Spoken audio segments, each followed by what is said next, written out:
RFG is back. I'm back and I'm here to break down this Halo thing, this Halo video game franchise for all the listeners. Okay, very, very deep symbology with this video game. And what I will say is Bungie, the company, the video game company known as Bungie, they knew exactly what they were doing when they came up with the plot and, you know, all the scenarios for this Halo video game series. Because they basically told the history of humanity in this video game. Okay, I made a few videos in the past. I think, I made a DVD, and then I made another video back in 2015 about, you know, all the symbology in Halo. But I really need to make sure that everyone grasps this concept, because this right here, you know, is literally the truth of, you know, history of humanity. And they also tried to mix Christian theology with, you know, ancient spirituality. That's what they tried to mix, you know, with this, with the whole covenant religion system. But I'm going to break it down step by step. So pay attention and listen very carefully, folks. Okay, so right here, you see this individual named Master Chief. He's looking at the sun.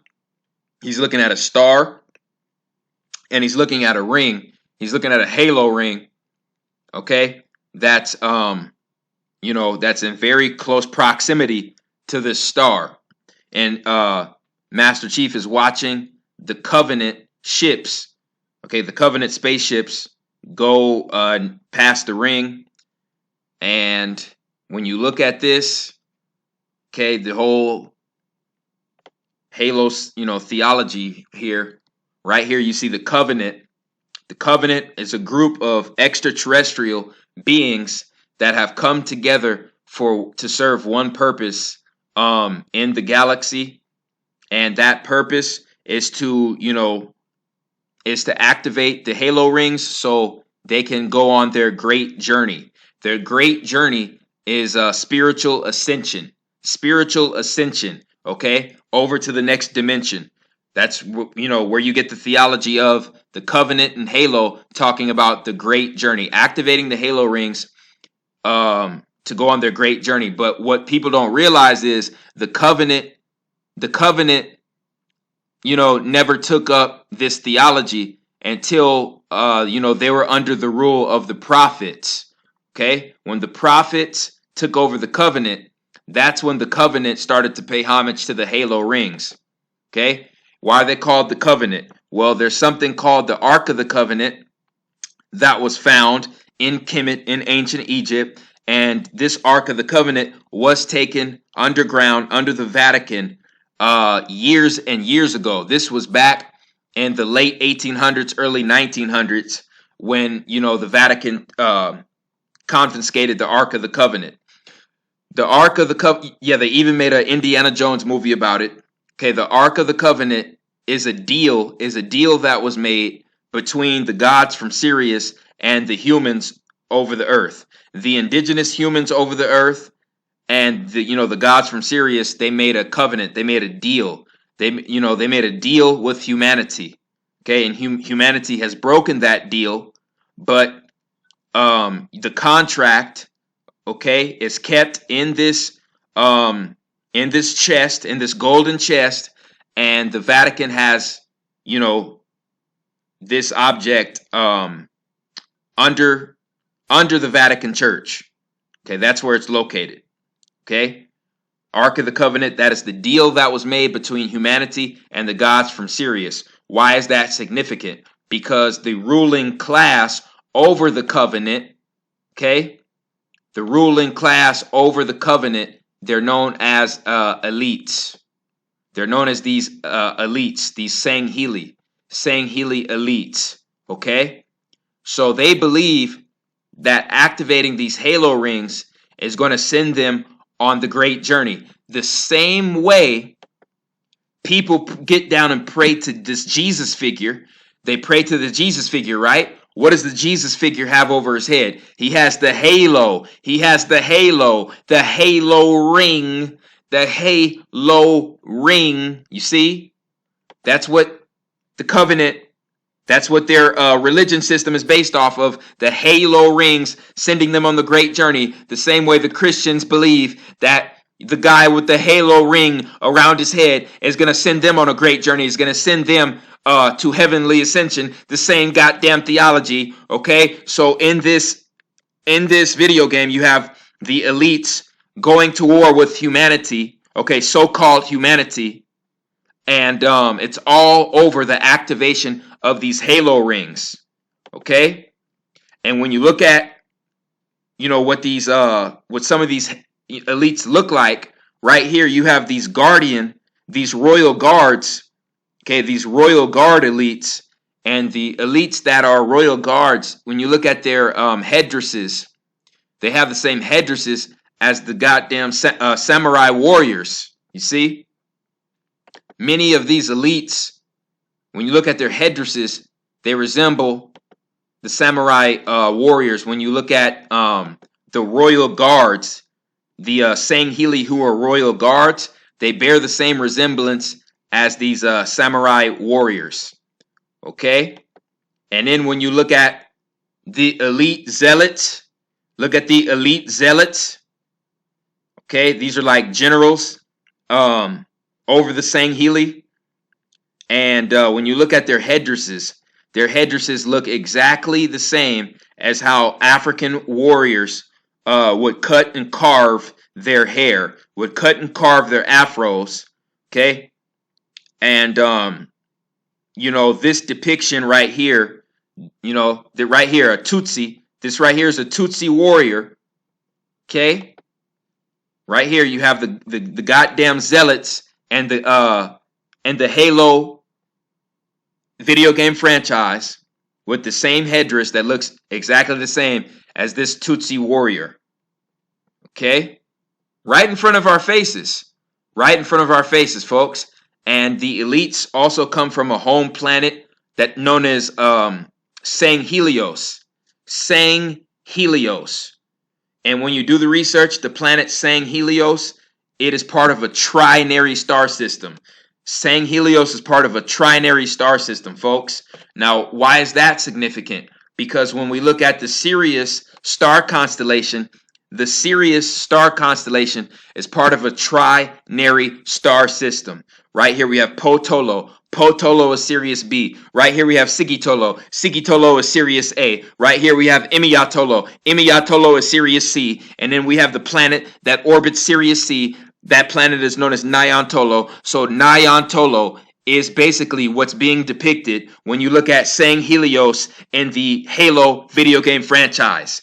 Okay? The home of the elites, known as Sanghelios, is really a depiction of Nyan-Tolo, the planet that orbits around Sirius C. And this is where the Anunnaki come from. This is where the Elohim come from. This is where the creators of humans on the earth, this is where they originate. The planet that orbits around Sirius C, and they call it Nyan-Tolo. And right here, you have Bungie. You have this video game company called Bungie coming out, you see, with this planet called Sanghelios that is part of a trinary star system.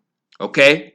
The same way, you know, the gods from Sirius, they were part of a trinary star system. So this is telling us that the elites are the Anunnaki, are the gods from Sirius. Okay? The elites, you see?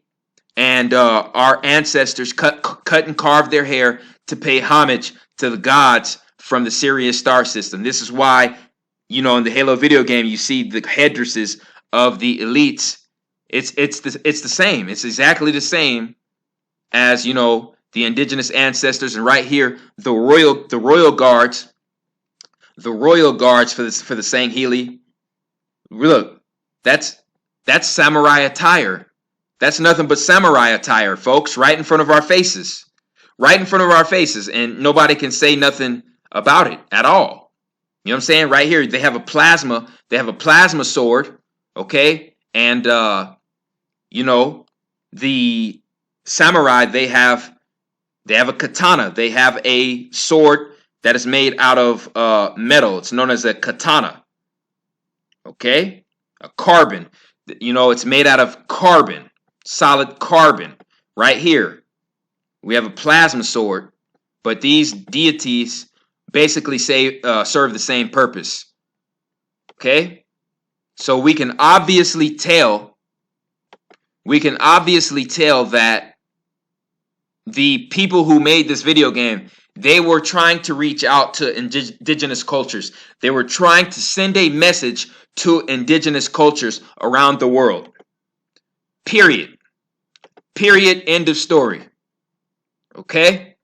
So when we look at one of these characters that was part of the group known as the Sangheili, by the way, the etymology of the word Sangheili, Sang means blood, Heili means Helios, which is the sun. So when you say Sanghelios, you're talking about the beings with sun blood, beings whose blood is given energy by the sun, beings whose DNA is activated by the sun, by sunlight, Sangheili, Sanghelios. Okay? The sunbloods, the individuals whose blood gets energized by the sun, individuals with alkaline blood that gets energized by the sun. Okay? Okay? It's not a game, folks. It's not a game. You see, the people who are considered carbonated or melanated, carbonated beings, we get activated by the sun. We get a charge by the sunlight. Other people who have calcified pineal glands and who have acidic blood, if you have acidic blood, those are going to be the people you see sitting in the shade all day with their damn umbrella, trying to block the sunlight away from hitting them, because they have acidic blood and they have calcified pineal glands. So for the individuals with decalcified pineal glands, with active pineal glands, and with alkaline blood, we get the sun is our God. The sun is our demigod. Okay? The sun is our demigod. Okay? And this was all depicted in the Halo video game series. So right here, you have a Sangheili known as the Arbiter. Now, the Arbiter was an individual who failed a mission when he was supposed to activate one of the Halo rings, and he was supposed to kill a battalion of humans and activate the Halo ring, but he failed, and he was taken into custody by the prophets and the rest of the covenant, and they labeled this individual a failure who had to take up the role of the Arbiter. Now, the Arbiter later discovered, that the Halo rings were only going to destroy the galaxy, and they weren't going to cause any ascension, any spiritual ascension. Now, the individuals who told the Arbiter this, this took place in Halo 2. In Halo 2, they told the Arbiter that, the Halo rings were only going to destroy the galaxy, and the prophets were frauds. The prophets were frauds, and false prophets, And when the Arbiter learned this information, he spread this information, and he turned against the prophets. The Arbiter turned against the prophets. And what did they label the Arbiter? They labeled the Arbiter the heretic, because the first Sangheili elite that told Arbiter that the Great Journey was a lie, they were called the heretics. So the Arbiter was sent on a mission to kill the heretics, but the heretics told him the information that woke his ass up, and the Arbiter became a goddamn heretic. And where do we see this in history? Where do we see this story in history? Oh, we have Arius. We have Arius right here, folks. We have Arius, who was a so-called black man from Libya, who spent most of his life in Kemet, being ruled or being taught under a Kemetic way of life. And he saw how Kemet was taken over by Greek rulership, and he saw how the Greeks were forced to worship the Serapis image, okay? And the Serapis image is the Jesus image, okay? The Serapis image is the Jesus image with the halo around his head. So in real life, Arius was telling people that were under the Vatican rule, he was telling people that, this whole story, with Jesus, this guy with the halo around his head, it's all a lie, folks. You know what I'm saying? Jesus is not the Son of God. Jesus is not the Lord of Lords. Jesus is not the answer to spiritual ascension for humanity. Jesus is not the way, okay? Jesus is not the true God of gods. This is what Arius was saying to the followers of the Catholic Church. And what did the Pope, okay? What did the Pope Sylvester say about Arius's rebellion? He called it heresy. He called it heresy. The Pope Sylvester called it heresy and labeled Arius a heretic, the same way the prophets in the Halo video game, the same way the prophets, okay, the same way the prophets in the Halo video game labeled Arius a heretic, okay? They labeled Arius a heretic, okay? This happened in real life, and this is the story when you look at the arbiter's relationship to the prophets in Halo, okay? So arbiter is playing out the role of Arius, the motherfucker being labeled as the heretic, going against Christianity, bashing that Christianity, bashing that false ass, fake ass Messiah. You see, and the three prophets in Halo, they can be depicted as Pope Sylvester. Okay. Now, in this video game Halo, when the war broke out between humanity and the elites and the Covenant set up structures. The Covenant set up battlefield structures known as ziggurats. They were known as ziggurats. And isn't that significant? Because if we research what a ziggurat is, a ziggurat structure can be found all throughout the Middle East. And these ziggurat structures are nothing but ancient pyramid structures that our ancient Sumerian ancestors constructed all over the Middle East. You even have pyramids and ziggurats in Syria. Why is it labeled Syria? Because the original Syrians, okay, that came from Sirius, and they were sirens, which were, you see, the DNA lineage of the mermaids. You see? That comes from Sirius. So when you look at the ziggurats in Halo, they are a depiction of the real life ziggurats that are constructed all over the Middle East. Okay? Okay, put right in front of our faces. Right in front of our faces. And then another part of the Halo, video game series, you had these characters that were latecomers. Now let me make this very clear. Let me make this very clear. The brutes never appeared in Halo until Halo 3. That was their first appearance in Halo. So they were latecomers. Okay? Because these brutes that became part of the Covenant, they are a depiction, okay, of the so-called white race, of the so-called Caucasian race. These brutes, okay, the deities with half God, and half ape DNA. Half Anunnaki, half ape DNA, okay? So you have the brute. They're called the Gyrohane, okay? And they're called the brute, okay? Right here in front of our faces. Now, you have half ape, half monkey DNA, half God DNA, half Anunnaki DNA.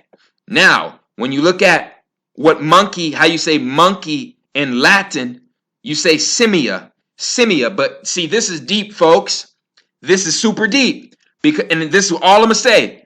when you see monkey, you're really saying moon-key, moon-key, moon-key. The deity with the keys to the moon energy, the deity with the keys to the moon energy, Simia, okay? The simulation, the moon is in control of this simulation, this artificial holographic simulation. It's the moon that's in control of that. So in Latin, you call the monkey the Simia because they can tap into that moon energy better than any other animal on the earth. The dog, the canine, and the monkey can tap into the moon frequency better than any other animal on the earth. And this was depicted in the Dragon Ball Z cartoon.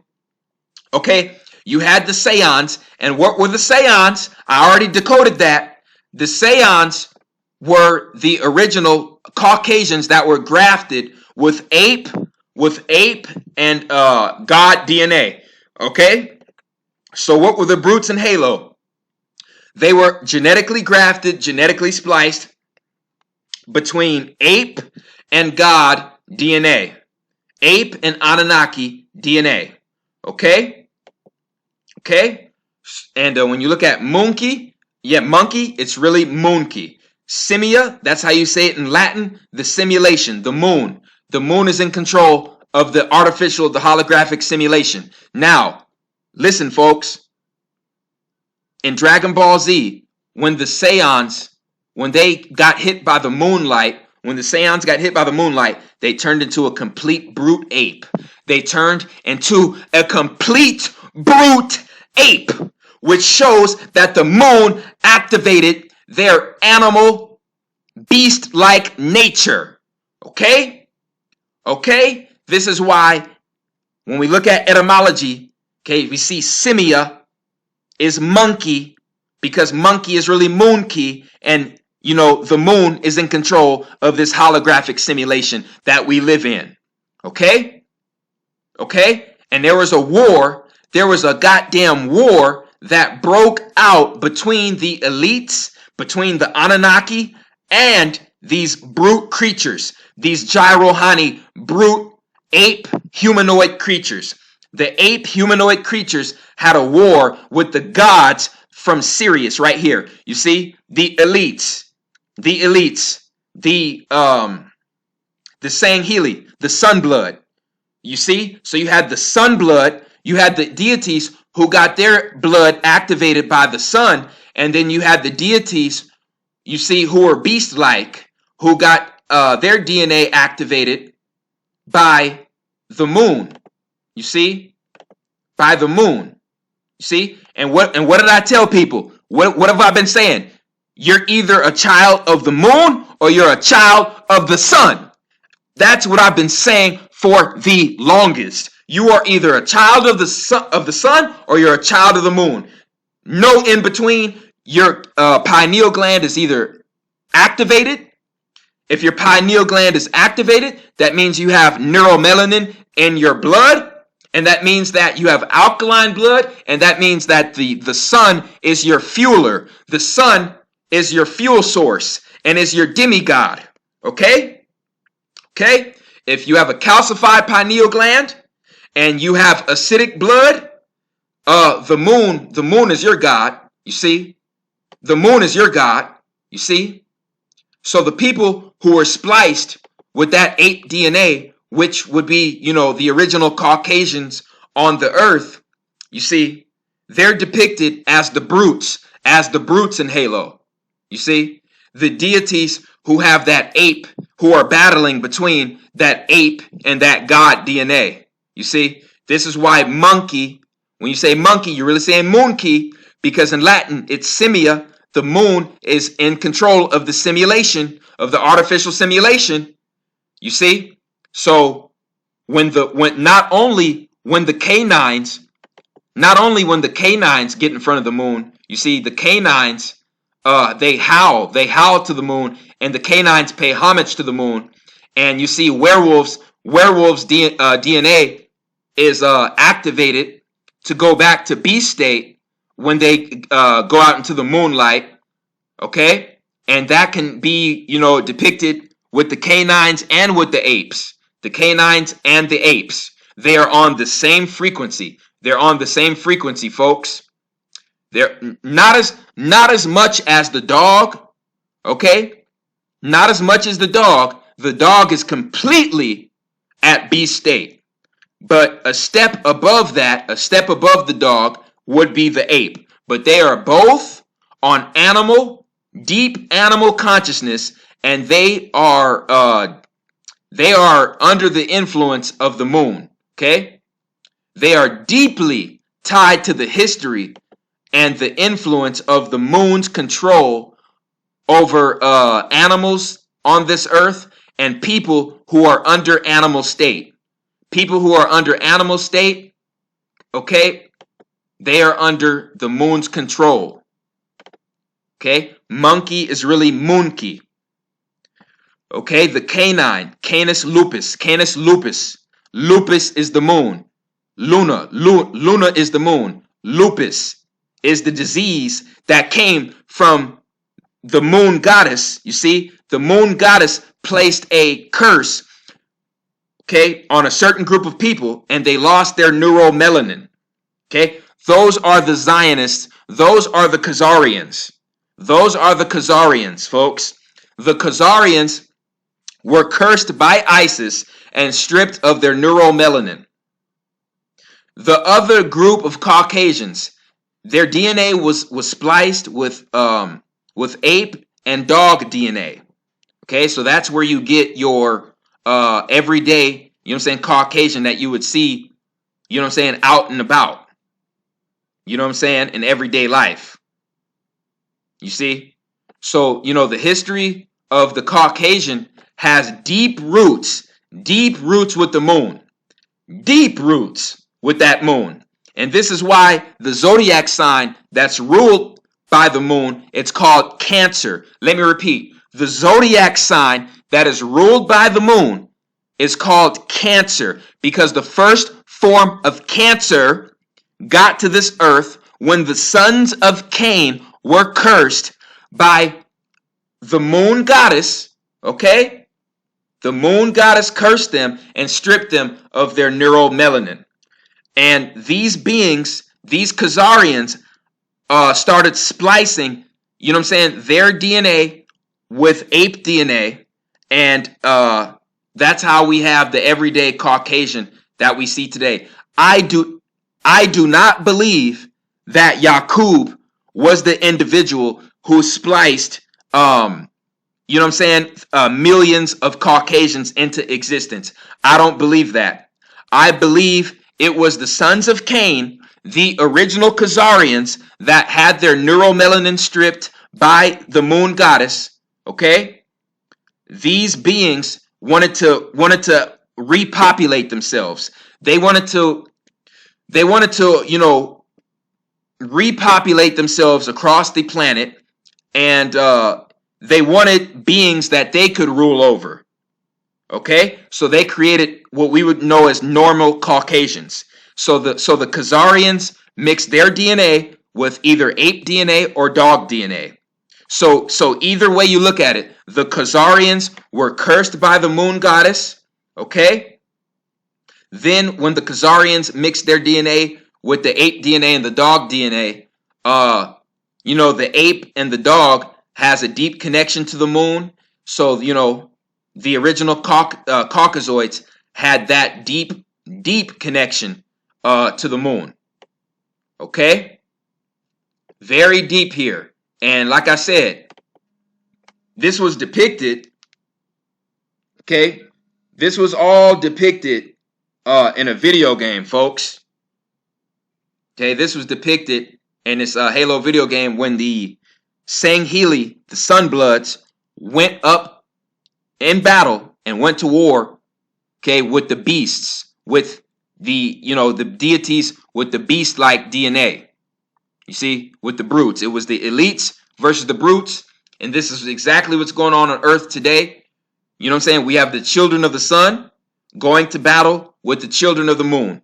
And, you know, they're trying to stop us on our great journey. You see, they're trying to stop us. The individuals with beast DNA are trying to stop the godlike beings on this earth from reaching the great journey. And just like the arbiter found out, okay, it's not going to be no goddamn halo ring that sends us on a great journey. The same way that Jesus is not going to be the answer, okay? The same way that Jesus is not going to be the answer to sending us on our great journey, sending us to a heaven, sending us to a fifth dimension. Jesus is not going to be responsible for that, okay? So that's really all I had to say on this topic. Okay, Bungie knew what the hell they were doing when they made this video game. Symbology everywhere, not even hidden in plain sight. They put it right in front of us, ladies and gentlemen. Absolutely unbelievable. But that's really all I had to say on this topic. I appreciate everyone who supports RFG and Atlantean movement. Please like, share, and subscribe. It's the Chosen One, man. I'm out.